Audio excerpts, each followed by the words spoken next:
Don't forget to subscribe and leave a comment on this video saying I subscribed. Let's get into it.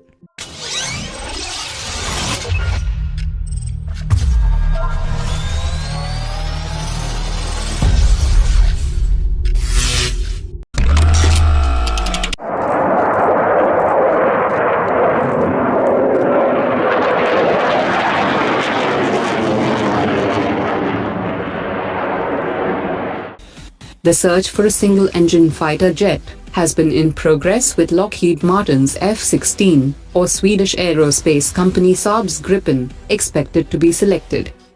According to reports, Ministry of Defense is thinking of opening up the contest by removing the restriction of a single engine and also allowing twin-engine fighters to compete.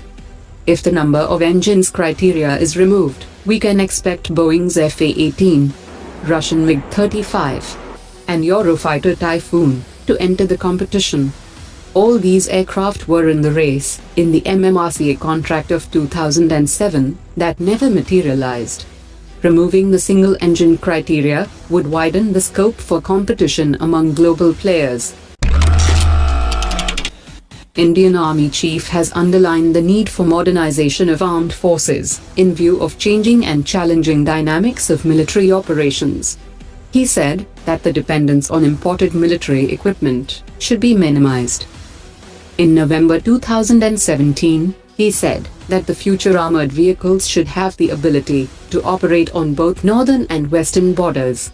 The Indian Army has also finalized its plans to replace the aging systems and has plans of acquiring 7 lakh rifles, 44,000 light machine guns, and nearly 44,600 carbines.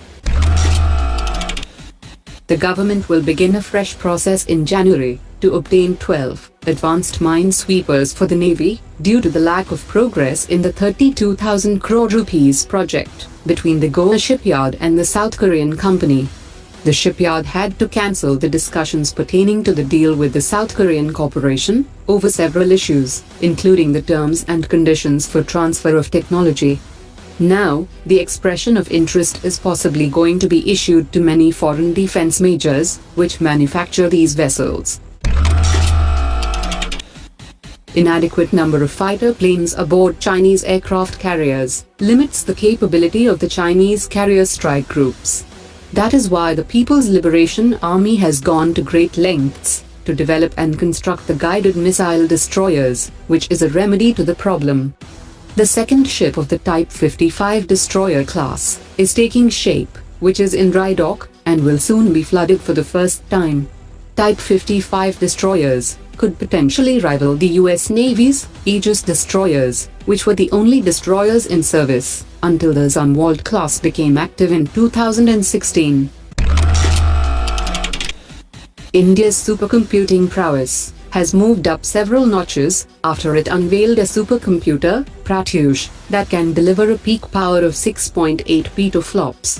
According to a statement by the Indian Institute of Tropical Meteorology, it is the 4th fastest supercomputer in the world, which is dedicated for weather and climate research.